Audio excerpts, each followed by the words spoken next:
शिंदे मित्रपरिवाराच्या सत्काराच्या निमित्तानं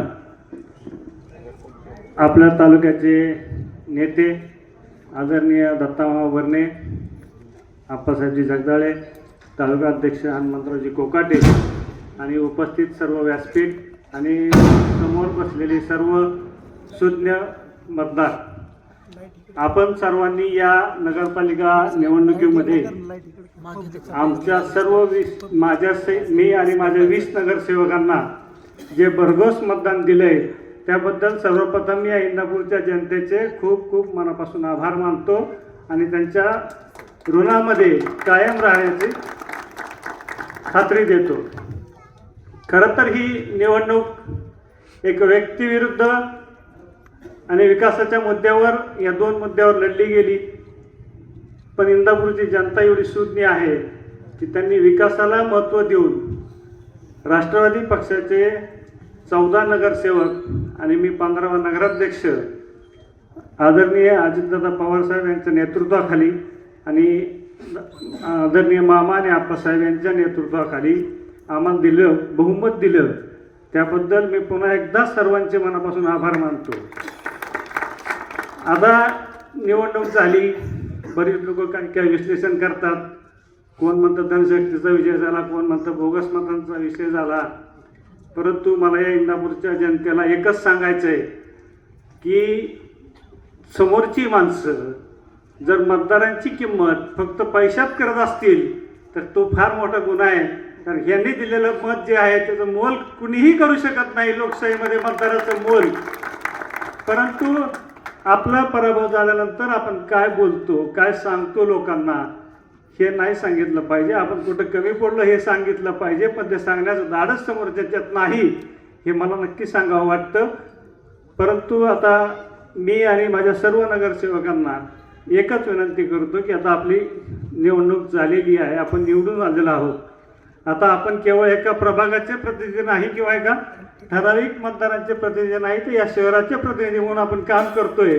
हे काम करत असताना आपण या गोष्टीचा विचार करू नका की आपल्याला कोणी मतदान केलंय कोणी नाही केलं, परंतु हे गाव आपलं आहे, हे गाव आपल्याला सुधारायचं आहे, या भावनेनं आपण सगळेजण काम करू। आता हे गाव आपलं आहे।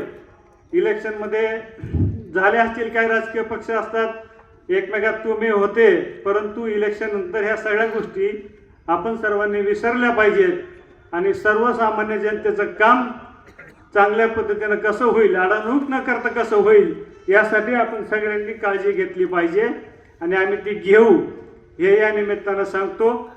आणि मामांना आणि आप्पासाहेबांना एकच शब्दात खात्री देतो की ज्या विश्वासानं तुम्ही इंदापूरची सूत्र आमच्या हातात दिलीत त्या विश्वासाला आमच्याकडून कुठंही टाळा जाणार नाही याची खात्री देतो। जसं कदम डॉक्टर आता मला म्हणले की पुढच्या 4 वर्षामध्ये हातापाया पडून मत मागायची वेळ येऊ नये, पण डॉक्टर साहेब मी तुम्हाला खात्रीनं सांगतो की पुढच्या 5 समोरच्या माणसाचं उभं राहायचं सुद्धा धाडस होणार नाही। एवढा विकास या इंदापूर शहराचा आम्ही करू आणि एकही काम आम्ही इंदापूर शहरामध्ये ठेवणार नाही। आणि जे तुम्ही स्वप्न बघताय की आपलं शहर बारामतीसारखं झालं पाहिजे, मोठ्या शहरासारखं झालं पाहिजे, हे शहर तुमच्या स्वप्नातलं तुम्हाला नक्की दिसेल आणि हेच आम्ही तुम्हाला पुढच्या 4 वर्षामध्ये याच ठिकाणी सभा घेऊन आम्ही तुम्हाला दाखवून देऊ की या इंदापूर शहराचा कायापालट किती झालेला आहे। आणि आमची सर्व टीम, आज आम्हाला विरोधक असं म्हणत होते की पोरं बाळा घेऊन उभा राहिलेत, त्यांचं काय चालतंय, त्यांचं कोण ऐकणार आहे, परंतु याच पोरांनी, याच तरुणांनी या इंदापूर शहरामध्ये एक नवा इतिहास घडवला की ज्या इंदापूरच्या नगरपालिकेमध्ये आजपर्यंत 9 आणि 8 शिवाय कधी आम्हाला बहुमत मिळालं नाही, त्याच नगरपालिकेमध्ये आज आमच्या या तरुणांनी 14-6चं विक्रमी मतदानाने आज पॅनल आणले। यात मला या तरुणांचं खूप मोठं कौतुक वाटतं की ज्यांना इलेक्शनचा निवडणुकीचा अनुभव नसताना सुद्धा या 72 युवकांनी भल्याभल्यांना पाडले। हेच आमच्या तरुणांचं खूप मोठं यश आहे आणि हे जर असंच जर सहज करत असतील तर काम किती सहजतेने करतील याचा अंदाज तुम्ही बांधा। आणि तो अंदाज तो तुम्ही बांधू शकणार नाही, एवढ्या ह्या स्पीडने आमचे सगळे तरुण काम करतील। आणि या इंदापूर शहरामध्ये कुठल्याही नागरिकांना कुठल्याही अडचणीसाठी अडवणूक केली जाणार नाही. स्वच्छ आणि पारदर्शी कारभार कसा असतो त्या इंदापूर जनतेला आम्ही ह्या 5 वर्षामध्ये दाखवून देऊ आणि मामांच्या आणि आप्पासाहेबांच्या नेतृत्वाखाली या इंदापूर शहराचा कायापालट करण्याचं खात्री मी देतो. आणि पुन्हा एकदा सर्व मतदारांचे आभार मानून मी माझे 2 शब्द संपवतो. धन्यवाद.